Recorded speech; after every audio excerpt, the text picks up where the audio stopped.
I'll never forget my first night in this lovely house. We thought it was haunted. Well, you can't have everything.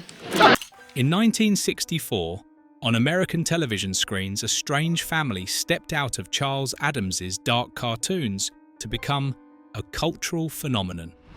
The Addams Family.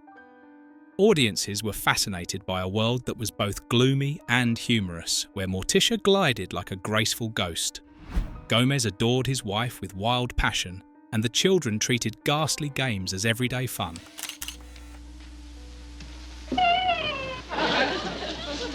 The playroom? Neat. Sweet. However, the Addams Family also holds many dark secrets that might surprise you, such as the fact that the Addams Family's mansion was actually painted pink. Do you know why the youngest daughter was named Wednesday? Or whose hand really played the mysterious thing? Let's uncover 10 little-known facts about this bizarre yet captivating family and understand why the Addams Family continues to haunt and enchant millions of viewers for more than half a century.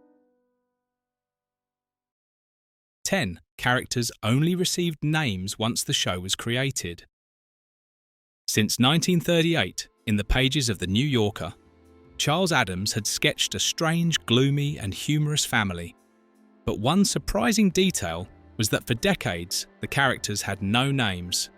They were simply the thin husband with a mysterious smile, the wife with hair as dark as night, the sad little girl, or the mischievous boy.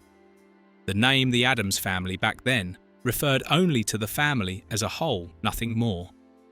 Only when Hollywood prepared to turn the cartoons into a television series in 1964 did naming them become essential. That was also the moment Charles Addams entered a creative negotiation.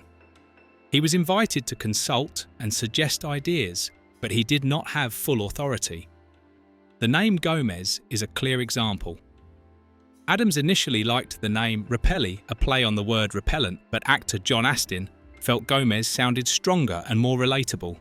Astin's choice prevailed, and the character has been known ever since as Gomez Addams. The son's case was even more curious. Addams originally wanted to name him Pubert, a dark joke referencing puberty. However, ABC, the network that would broadcast the show, immediately rejected it. To them, Pubert was too sharp, too suggestive. As a result, the gentler name Pugsley was chosen instead. Ironically, decades later, Addams had his sweet revenge. The 1993 film Addams Family Values introduced a newborn baby of Gomez and Morticia, and that baby was named Pubert, just as he had envisioned. The gloomy-faced daughter with the cold eyes also has her own naming story. Addams admitted he had never thought of a name for her. The answer came from a close friend, actress and poet Joan Blake. In a letter published in The New Yorker in 2018, she recalled that when Addams confessed the little girl doesn't have a name, she immediately remembered the nursery rhyme Monday's child is fair of face. Wednesday's child is full of woe. She said bluntly, Wednesday the child full of woe. Charles Addams agreed at once. From then on, the world had a dark and haunting Wednesday Addams. Even the mother, the deadly seductive icon of the family, was born at that moment.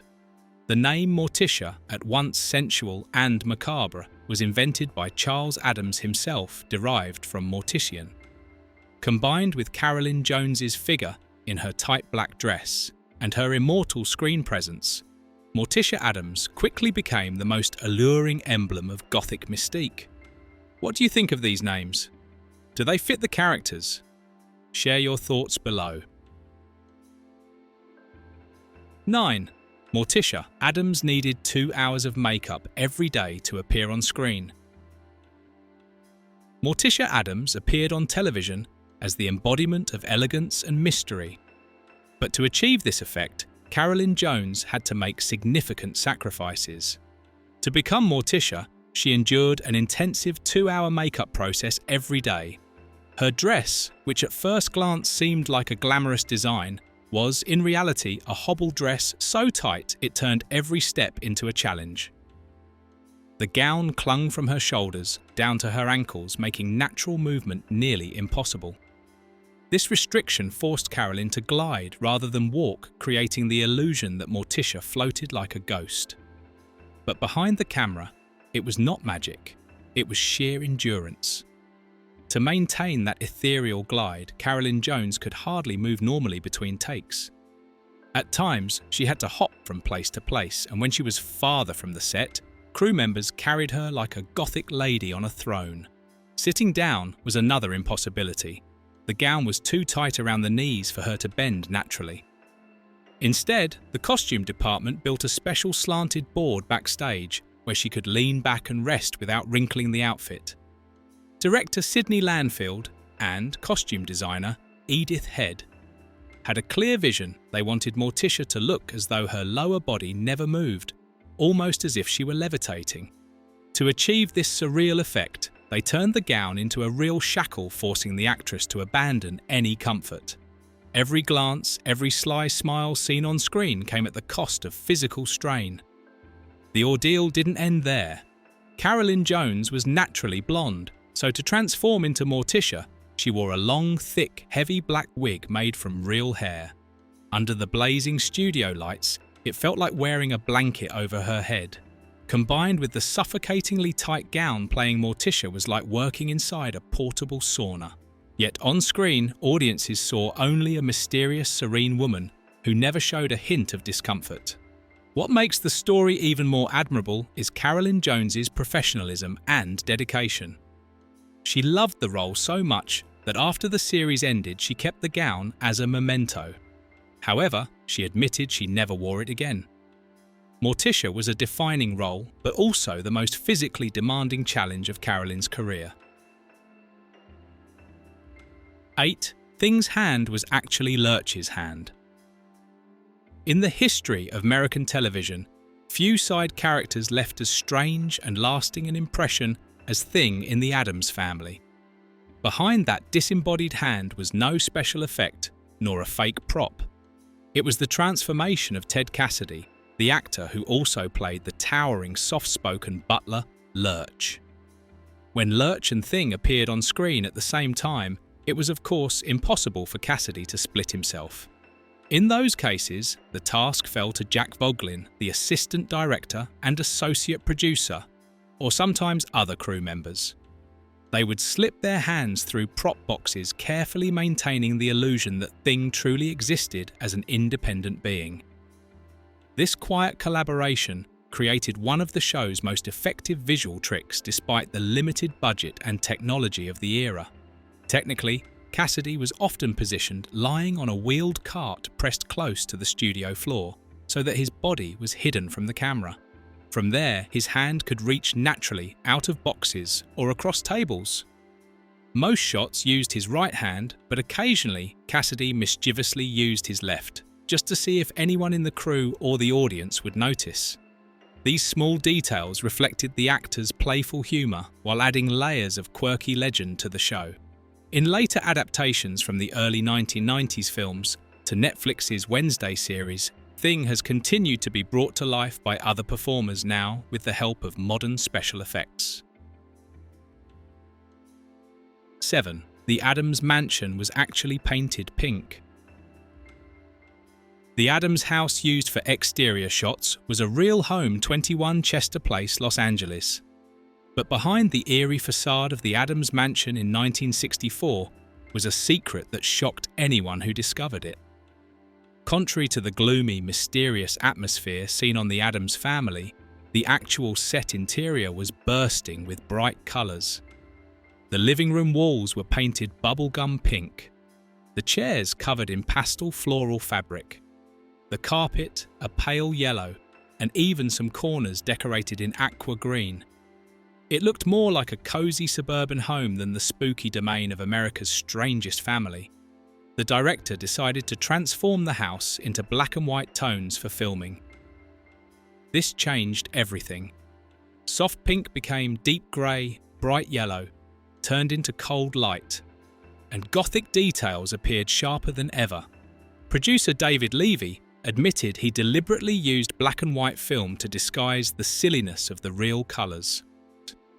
Gomez Addams even joked in the promotional trailer, "Pink, I'd rather live in a coffin." One particularly amusing detail: the iconic chair where Morticia sat and embroidered looked black and ancient on screen, but in reality it was a white wicker chair draped with pink floral fabric. Even Lurch's organ wasn't dark wood at all, it was painted pale green. Thanks to black and white trickery, all these props appeared haunted, perfectly fitting the Addams aesthetic. The dining room was no less dramatic. The long table that seemed like aged ebony was actually polished oak. The cutlery that looked as though it came straight from a graveyard was in truth light-toned party silverware chosen to pop under monochrome filming. The production team even painted many props pink and yellow to make sure they registered well on camera, creating an illusion of eerie coldness once broadcast. 6. Gomez and Morticia truly loved each other at first sight. John Astin admitted that from the moment he began working with Carolyn Jones, he felt a special attraction. This genuine chemistry became the foundation of Gomez and Morticia's on-screen relationship, making it natural and convincing. The two quickly agreed that the couple's romance should not be a minor detail. It should be a defining feature, a grand love affair that stood in stark contrast to the bland, distant marriages usually portrayed in sitcoms of the time. With considerable creative freedom, Astin infused Gomez with the energy of a passionate Latin lover.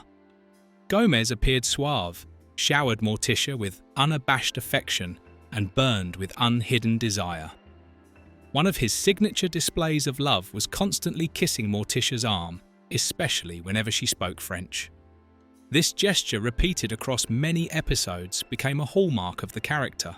Gomez also frequently addressed Morticia with tender words, his eyes glowing with obsession, their romance radiating intensity and defiance. But one fascinating detail throughout the entire series, Gomez never once kissed Morticia on the lips. This limitation reflected both the strict television standards of the era and an artistic choice. Instead of relying on direct kisses, the creators emphasized subtle gestures, looks, tone and arm kisses that developed into a unique language of love. This not only set them apart from other TV couples, but also made Gomez and Morticia one of the most memorable, romantic duos in television history. What do you think about the irresistible charm of this iconic couple? Share your thoughts in the comments below. 5. Uncle Fester had to shave his head for the role. Jackie Coogan was not the producer's first choice for Uncle Fester in the Addams Family. After his first audition, he was rejected, but instead of giving up, Coogan decided to transform himself to prove his worth.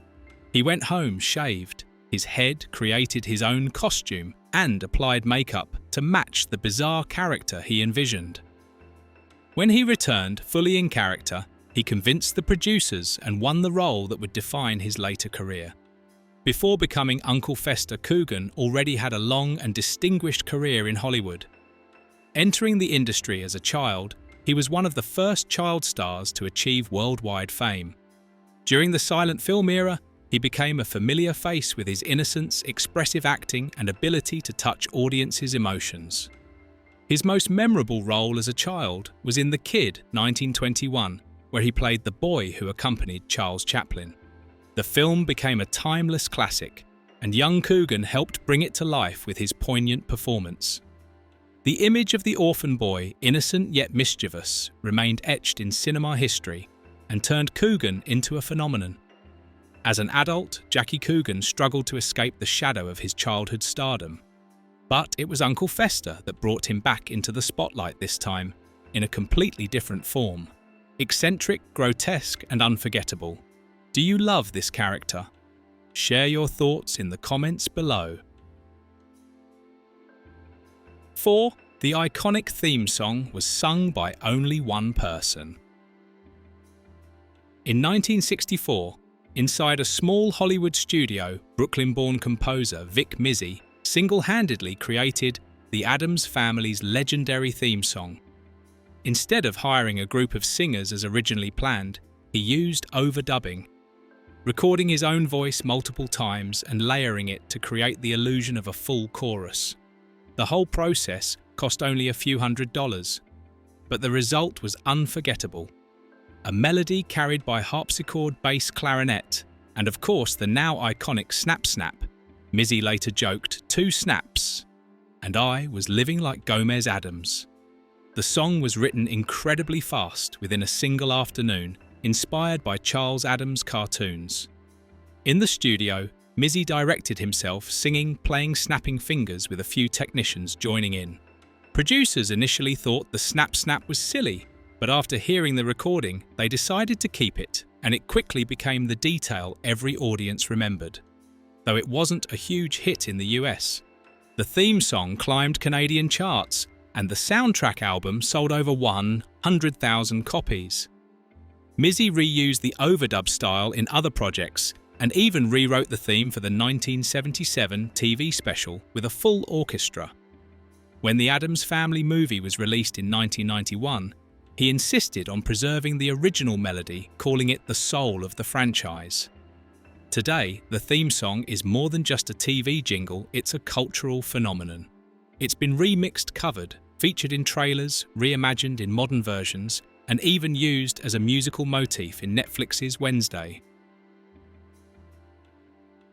3. Gomez, Addams' appearance changed drastically. In Charles Addams' original New Yorker cartoons, Gomez looked quite different from the charming figure we know today. He was drawn as a short, chubby man with an upturned nose, crooked teeth, and a protruding chin closer to a satirical caricature than a romantic lead. This fit Addams' cartoon style, emphasizing the grotesque and absurd for comedic effect. As such, the original Gomez was quirky and awkward, not the debonair figure he later became. The transformation came with the 1964 TV series when John Astin was cast as Gomez. Already an experienced film actor with stage charisma, Astin was given rare creative freedom to shape the role. Producers trusted his instincts, allowing Gomez to evolve beyond caricature into a lively, magnetic character.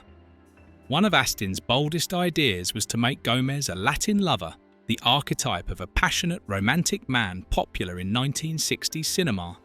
He infused the role with affectionate gestures, fiery gazes, and even Spanish endearments when addressing Morticia. This turned Gomez into more than just an oddball. He became a symbol of passionate love, blending eccentricity with sensuality which captivated audiences. Another fun fact: during auditions, John Astin first tried out for the role of the butler Lurch, but he couldn't picture himself in the part. Luckily, producers recognized his potential as Gomez and cast him as the Addams patriarch instead. 2. Premiered at the same time as the Munsters. In the fall of 1964, American television saw something unusual. 2 spooky family sitcoms premiered just days apart. The Addams Family debuted on ABC on September 18th, while the Munsters aired on CBS on September 24th. Instantly, the 2 shows were framed as rivals, not only because of similar timing and genre, but also because both explored the novel idea of odd families in 1960s America. To keep boundaries clear, the 2 production teams made strategic decisions.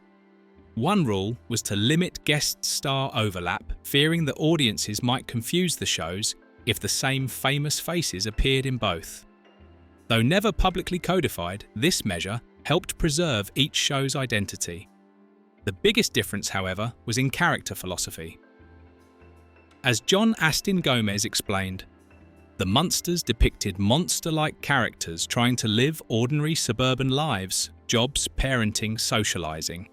In contrast, the Addams Family presented a family that looked normal, but whose behavior, values, and lifestyle were bizarre enough to spook and amuse viewers.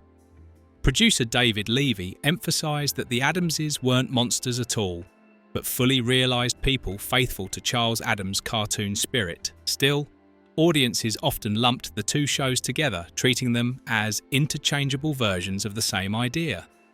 Which show do you prefer? Share your thoughts. 1. The first TV family to own a computer.